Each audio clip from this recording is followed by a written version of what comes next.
in the large group, I might, if we had more time, even ask you, group to group, that kind of thing. But I'll just open it up in the interest of time because I have 2 more interactive activities I want to have you experience. But was it sort of easy for you to recognize your voices? Mm-hmm. Yeah, and your tendencies? Yeah, so that's really yes and no. Some people are saying yes, some no. And it may vary depending on any given day, right? How self-aware, how centered and clear you are. Again, back to meditation and mindfulness and why that's helpful, and getting enough sleep and all that good stuff. Right? I had a chance to see Arianna Huffington last year at ATD, which is the former ASTD, as you know, and she's written that book, Thrive, and a lot of it's such common sense stuff that I've been studying for 30 years, right? But she has a bigger platform, I must say, and a good brand. But she was excellent, actually, and the book is excellent. I don't mean to denigrate it. Actually, she mentions the CEO of Aetna, Mark Bertolini, who I have had a chance to meet briefly and have been working with Aetna for a long time, so that was kind of cool. But, were you surprised by what other people said? Yes? Yes. Ken and I intentionally grouped up because we had been together and found 2 other people that we had talked to, but our voices were all in the same. Oh, interesting. Yes, that was interesting. That's very interesting. Both the positive and the negative voices? Pretty much. Oh, that's interesting. And for similar reasons. Interesting, yeah. So it would be curious to see, your background and experience, how that related to what was your default, basically. And then your DISC style plays into it. And were your DISC style similar too? No. Interesting. So then when we started talking about the practical application, how we would respond is a little bit different. Yeah. I could get to values and beliefs and background. Yeah. Please. Are there, Jane. yes, are there gender differences on the negative voices? That's a great question. And I can answer it by saying there are some gender differences in terms of emotional intelligence. However, they're not what you think. And it's interesting that women tend to be a little bit more empathetic and a little bit more self-aware. However, men tend to be more self-confident and more willing to sort of just let things go. And, we're all nodding. We're like, yeah, we know that. So in terms of these voices, I don't think there are any gender differences. That's just my face validity answer. I don't know that there's any research on that per se. But if you want to email me, I have some more specific information about gender differences that I read that I thought was fascinating. Because people tend to think that women are better at it. Certain aspects they are, and men are better at other aspects, at least in North America. And I don't know globally. And of course, you have to think about globally too. Yes? So my comparison voice wants to know something. Please. Bring it. I would say that this is a pretty self-aware group. Yes. When you ask that first question to different groups you work with, are most people pretty self-aware of their voices, or are there degrees? Yeah, it varies, as you know, from group to group. And I'm always amazed. I find that people are not as self-aware as we might think in the general population. And in fact, my co-facilitator last week and I were just talking about this.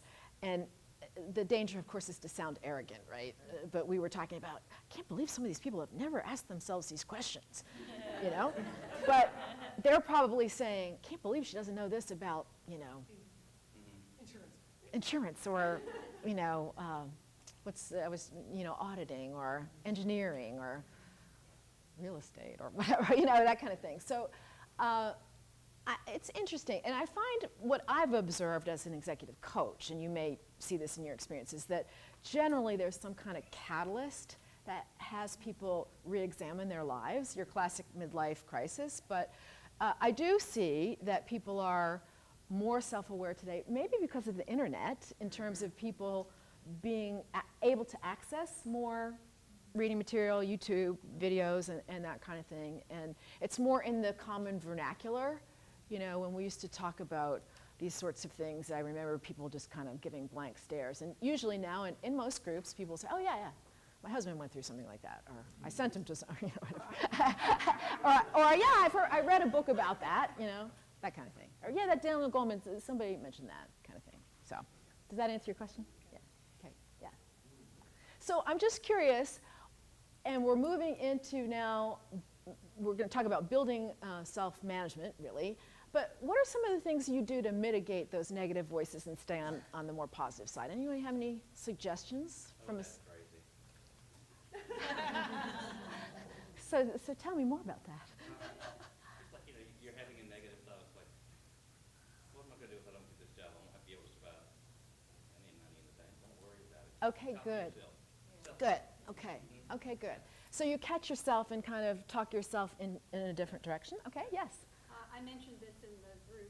When I find myself upset about a situation, one of the questions I ask myself, what is it about this situation Beautiful. that is making me feel insecure or angry? So I try to get at the root cause of Excellent. it, and then that tends to flip me into a more positive. Beautiful. Years ago, I used to do training through Pecos River Learning Centers, which was Larry Wilson's company after Wilson Learning. You might be familiar with him. I love that. See, last week I mentioned, everyone's like, no, who's that? Yeah, we know Larry. We know Larry. And he had this technique called stop, challenge, and focus, which, is stop and challenge your self-talk and then refocus.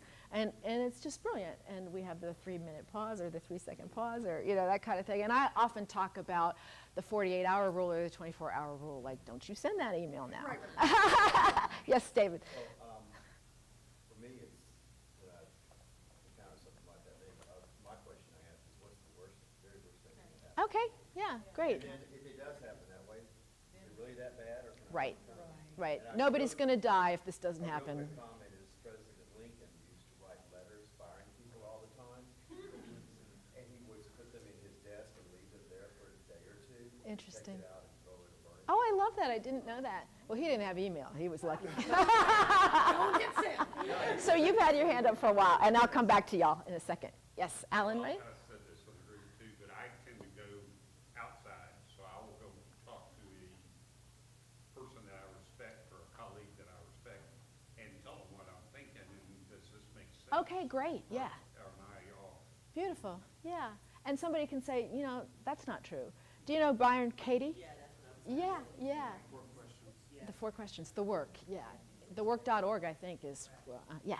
Anna. One of my favorite reframing tools is a Brene Brown exercise. Oh, great. Permission slip. Giving yourself permission to let yourself off the hook of all the things that we kind of box ourselves in. Oh, I love that. Yeah. We should make up some, like hall monitors and just give them to ourselves. I like that idea. Yeah. So there's a practice probably a lot of you have heard called appreciative inquiry. Yes. Which, if you practice it diligently, it tends to be like, the garden flourishing and pushing the weeds out so you don't have as much of that.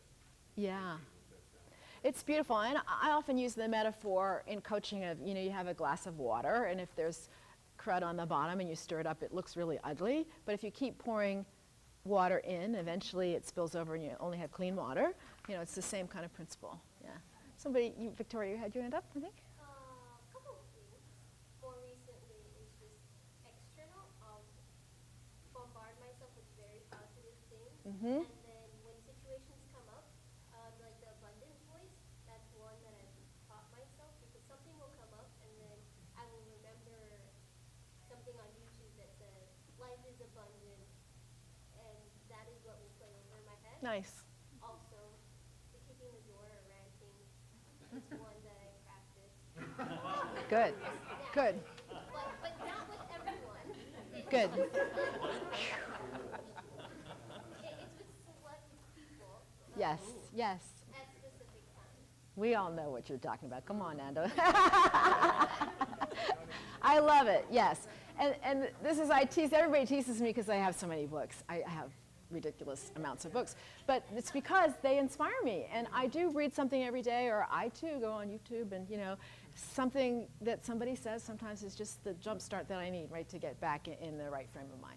The good news is it increases with maturity. Why do you think that is? Because we've got ourselves into trouble and we know, don't do that again.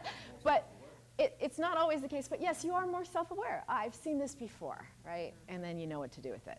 So briefly then, self-management, because I want to get to social awareness and relationship management to it, specifically in regard to facilitation.